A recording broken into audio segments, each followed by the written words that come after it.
Guys आपको पता ही है कि नीट का पेपर आने वाला है। जी हाँ, अब नीट का पेपर आने वाला है, सिर्फ 2 दिन बचे हुए। आप जिस वीडियो को देख रहे हैं हो सकता है आप नीट का पेपर दे भी दें। बेटा हमारा एक बहुत इंपॉर्टेंट टॉपिक है how to avoid negative marking. क्योंकि आपको पता है जब मैं 2020 में मैंने पेपर दिया था तो मेरा सिलेक्शन 1 नंबर से रुक गया था। 606 मार्क्स थे और 607 पर उत्तर प्रदेश की कट ऑफ गई थी। अब 1 नंबर से सिलेक्शन रुक गया बेटा। अगर मैं एक सवाल को गलत नहीं करता तो मेरे कितने नंबर बच जाते? 5 नंबर बच जाते। समझ रहे हो? आते हुए सवाल सिली मिस्टेक हो गई और 4 के बजाय 5 नंबर लिपट गए, यानी कि मेरा सिलेक्शन 1 नंबर से रुक गया। और इसके लिए मुझे पूरी साल मेहनत करनी पड़ी, पढ़ाई करनी पड़ी, फिर मेरा सिलेक्शन हुआ। तो क्या कह सकता हूँ मैं तो ये कह सकता हूँ भैया, अगर 1 नंबर सिलेक्शन रुक जाए तो नेगेटिव मार्किंग को कैसे रोकें? सबसे पहली बात, बहुत इंपॉर्टेंट पॉइंट है, स्ट्रेस एंड एंजाइटी। बेटा जो तनाव होता है ना पेपर को देखकर, हमारा सिंपैथेटिक नर्वस सिस्टम एक्टिवेट होता है, तो जो तनाव होता है, जो टेंशन होती है, उसको दूर करना। घबराना नहीं है, घबराहट नहीं रखनी। अगर घबराओगे तो समझ लो बेटा मरने की घड़ी आ गई। आपको मरना नहीं है, आपको जीतना। अपने आप को शांत रखो यार, काम बस पेपर देखो। आप पेपर को फॉलो थ्रोली रीड आउट करो। आप सोलो जो कोई 200 सवाल आ रहे हैं, अरे लो मैंने तो लगा दिया, जो मैं करके आया मैं तो फोड़ दूंगा, बस इस तरीके से रहना। दूसरा, मैनेज टाइम।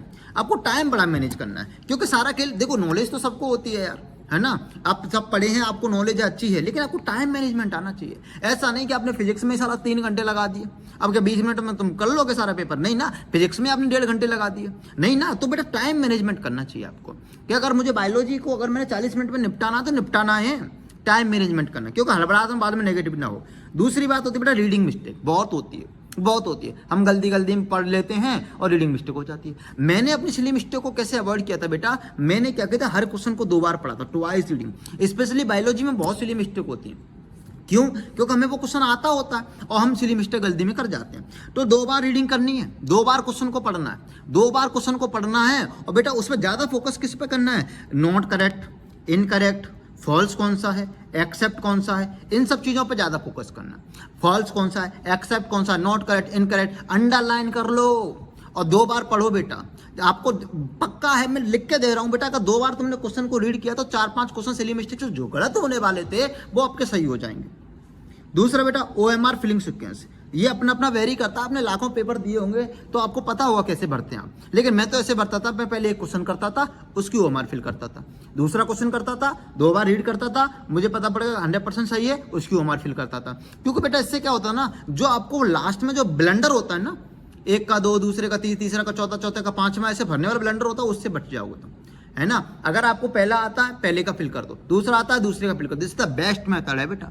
मैंने लाखों टेस्ट दिए हैं, मैंने पेपर भी दिए हैं, मैंने यही किया हमेशा। अगला बेटा लुकिंग फॉर 4 ऑप्शन।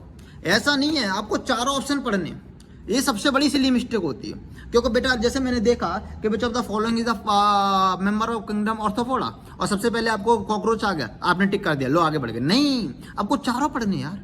क्या पता उसमें नीचे इंसेक्ट लिखा हो, क्या पता उसमें मच्छर भी लिखा हो, क्या पता उसमें आपको कॉकरोच के साथ मच्छर भी, बिच्छू भी लिखा हो। तो सब तो ऑर्थोपोडा के आते ना, नीचे ऑल ऑफ द एबव हो सकता है रे। आपको सिंगल ऑप्शन पढ़ के आगे नहीं बढ़ना, सबको आपको काट काट कर आगे बढ़ना, सबको एलिमिनेट करके आगे बढ़ना। लेकिन बेटा special focus on easy question. अब देखो नीट इजी क्वेश्चन तो इतना देगा नहीं, 20-22 लाख बच्चे पेपर दे रहे हैं, तो हलवा क्वेश्चन थोड़ी देगा रे कि ले आजा बेटा, ले ले सिलेक्शन ले ले, नहीं ना। अब जो इजी क्वेश्चन आया, जैसे लाइक दैट रॉबर्ट में ने कितना पॉपुलेशन दी थी, है ना।